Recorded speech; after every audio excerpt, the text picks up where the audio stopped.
வழக்கம் போல் பொந்து கடைக்கு போயிட்டு பால் வாங்கிட்டு வந்தாச்சு. இதை எடுத்து ஃப்ரிட்ஜுக்குள்ளே வச்சுட்டு வர டீ போடலான்ட்டு இருக்கிறேன். காலையில் காய்ச்சிக்கலான்ட்டு. கிழங்கு தண்ணியில் போட்டிருக்குது, அதை உரித்து வேக வைக்கணும். காலையில் வாங்கின தேங்காய் கூட இன்னும் எடுத்து வைக்கல. இன்றைக்கி தான் பாத்திரம் எல்லாமே விளக்கி முடிச்சு, இன்னும் கொஞ்சம் அப்பவும் டீ வச்சது இருக்குது. 2-3 நாளாக கொஞ்சம் கொஞ்சம் பேலன்ஸாகவே கிடந்துக்கிட்டு இருந்தது.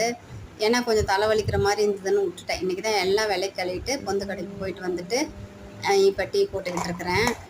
நைட்டுக்கு தான் டின்னர் ஏதாவது நல்லதாக பண்ணணும். அரிசி பருப்பு சாதம் இது மாதிரி செய்யணும். ஏன்னா நான் சரியாக சமைக்கலை. காலையில் கோதுமை கஞ்சி மட்டும் வச்சு குடிச்சாச்சு.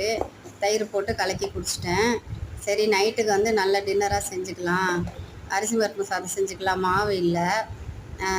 நைட்டில் கோதுமையும் சாப்பிட அவ்வளோக்கா பிடிக்காது. அதனால் சரி அரிசி பருப்பு சாதம் செஞ்சிடலாம் அப்படின்னு சொல்லிவிட்டு இப்போ வர காப்பி வச்சிட்ருக்கிறேன். இதெல்லாம் பொந்து கடையில் வாங்கிட்டு வந்தது. இதெல்லாம் வழக்கமாக வாங்குறதே தான், எப்போவுமே பால், முட்டை, பண்ணுன்ட்டு.